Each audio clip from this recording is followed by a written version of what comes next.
ఇక పల్నాడు జిల్లా సత్తెనపల్లిలో ప్రభుత్వ రంజాన్ తోఫాను పంపిణీ చేశారు.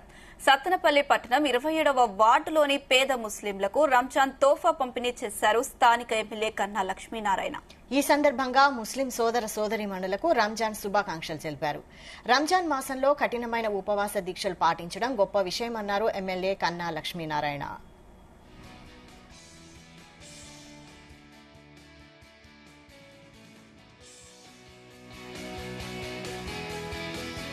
ముస్లింకి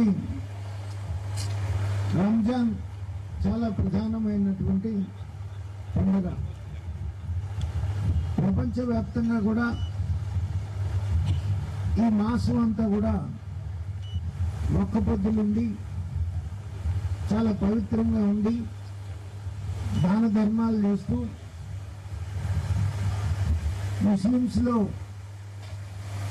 పేదవారు కూడా పండగ జరుపుకోవాలి అనేటువంటి ఒక ఉద్దేశంతో మరి ఇక్కడ ముస్లిం యూత్